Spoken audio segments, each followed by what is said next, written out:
Hello all, welcome to the second online session for BTech students, first year BTech students, English for engineers. I am Madhavi Latha, Assistant Professor of English at NNRG Education Society's group of institutions. So this is our second online session where we are going to discuss writing skills. In the previous session we dealt with the text, the Raman effect. Okay, today we are going to discuss writing skills. Okay, so coming to writing skills, before we know what writing skills are, let's have some idea about what writing is. So writing is a form of communication. Like we have verbal communication where we communicate through words, like non-verbal communication where we communicate through body gestures and all. See, same thing, writing is also a form of communication, but it is a formal communication. Like writing, we write emails, we draft emails, we write letters, we prepare reports, we organize resumes, and also this is nothing but it's a formal communication where the thoughts or opinions or ideas of one person are reached to another person through the platform of writing. So it is a form of communicating ideas. So if people wanted to write an effective email or effective letter, to produce effective drafting, we need to have writing skills. Okay, we need to have writing skills. So under these writing skills, today we are going to discuss what a phrase is, what a clause is, what a sentence is. So these are the basic aspects in writing, first of all. So first let's discuss these three things and what are the differences among the three. Okay, so let's get into the process. So, you people pretty well have an idea sentence, about a sentence. Many of us know that sentence is a group of words. Similarly, a phrase is also a group of words. A clause is also a group of words. A sentence is also a group of words. But there are differences among the three. Coming to phrase, let me discuss a phrase. A phrase is a group of words which do not hold a verb. Okay, in that group of words, we never have a verb.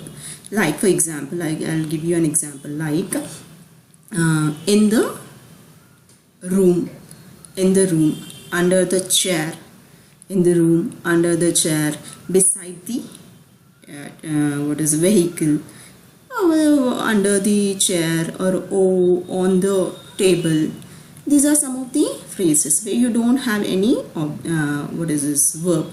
I'll give you some examples like cat. Cat is a noun. Okay, if I say the cat becomes a phrase.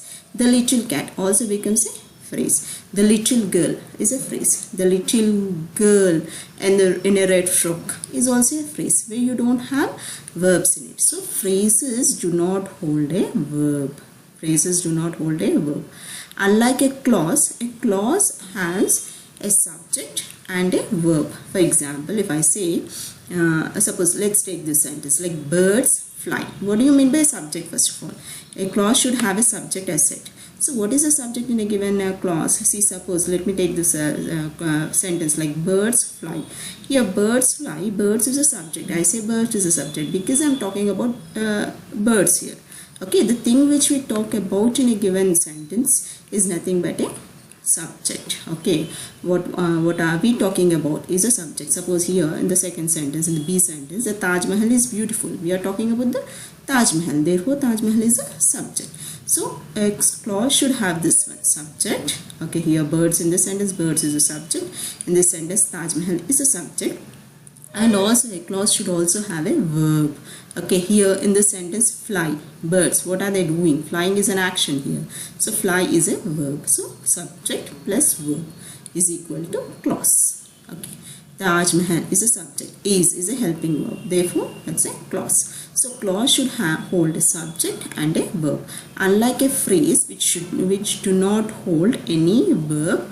Suppose for example, let me say flying birds. So here you find a verb here, flying. Of course it's a verb, but here this verb is used as an adjective here. Please do notice it. Here verb is not used. I'm not saying birds are flying. I'm just saying flying birds. I'm describing birds.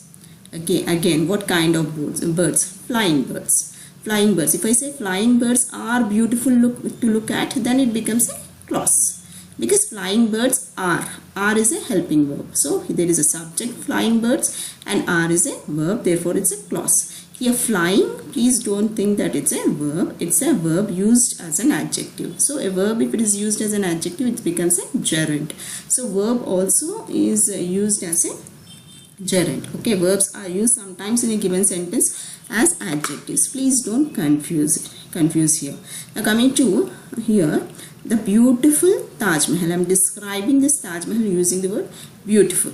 Okay, so the beautiful Taj Mahal. We don't find any verb here. Therefore, it's a phrase. Coming to the third sentence, the frightened little mouse. Suppose if I write this sentence like the little mouse is frightened, then it becomes a clause. Okay, the little mouse is frightened, then it becomes a clause. But I'm not saying the little mouse here, the frightened little mouse. We have here the frightened little mouse. I'm describing this little mouse in a different way. I'm describing its quality again. Okay, I'm giving some richness. Okay, so frightened, I'm describing its quality again. So here frightened is not used as a verb. It is used as an adjective in order to describe little mouse more. Okay, therefore the frightened little mouse is a phrase. Suppose if I say the little mouse is frightened, then it becomes a clause. Clear? Now you got the difference between the phrase and clause, right? Now shall we go into the sentence? What a sentence is? See, a clause can be a sentence. A sentence can be a clause. A sentence can be a clause can be a sentence. Suppose birds fly can be a sentence. It can be a clause as well. The Taj Mahal is beautiful. It's a clause. It's a sentence as well. The ferocious cat frightened the little mouse. It can be a sentence. It can be also a clause. But there is a difference between a clause and a sentence. What is it? See, a sentence can be a group of clauses. A sentence can be a group of clauses. Suppose here the ferocious cat frightened the little mouse is one clause. Okay, and the little mouse ran away. If I say the ferocious cat frightened the little mouse and the little mouse, or it ran away, and it ran away, and it ran away. It ran away is a clause. We are combining it ran away and the ferocious cat frightened the little mouse with the conjunction and. So therefore, here we are using two clauses in the sentence. So a sentence can be a combination of two clauses. I'll give you another example. Like I went to the market and bought some vegetables. I went to the market and bought some vegetables. I went to the market is one clause. Bought some vegetables is another clause. Okay, here I is implied and I bought some vegetables. Here no need to write I again and again. Okay, it's implied. So I went to the market and bought some vegetables. I went to the market is one clause. Bought some vegetables is another clause. These two clauses are combined by the conjunction and. So this becomes a sentence. So sentence can be a group of clauses. So that's the difference between phrase, clause and sentence. So please try to note the difference. Okay, so these are some examples he has given here. What is a noun phrase? Why a noun phrase? Because cat is described by this adjective, therefore it's a noun phrase. Okay, so in phrases also we do have all this adjective phrases and so. Now let's do an exercise here. You got an idea about phrase, clause and sentence. So let's do an exercise here, a task here. So let me take another picture. 1 second.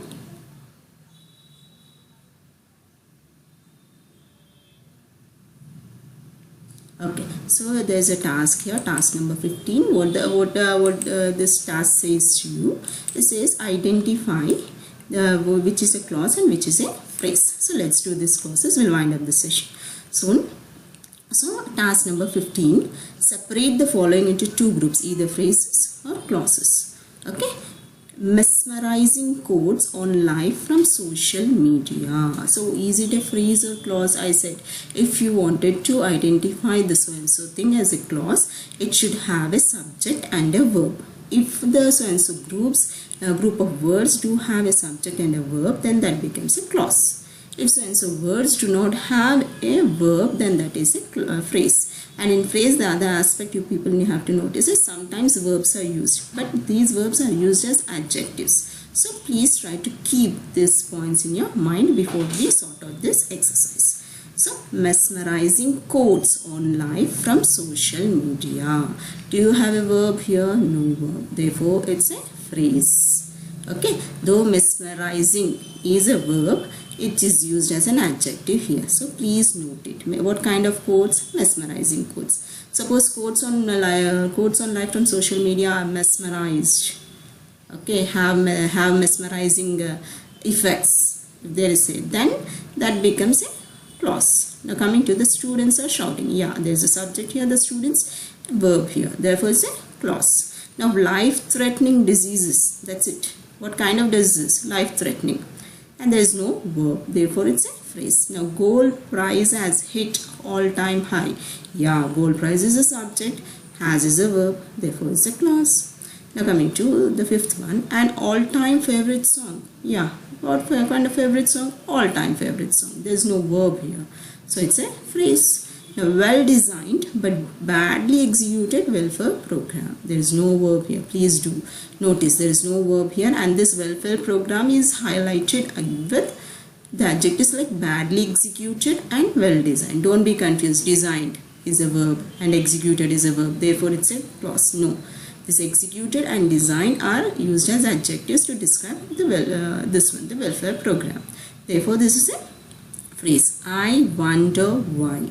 Wonder is a verb. I is a subject. Therefore, it's a clause. So, hope you people understood my session. I will just meet in another session. Until then, bye bye all. Thank you.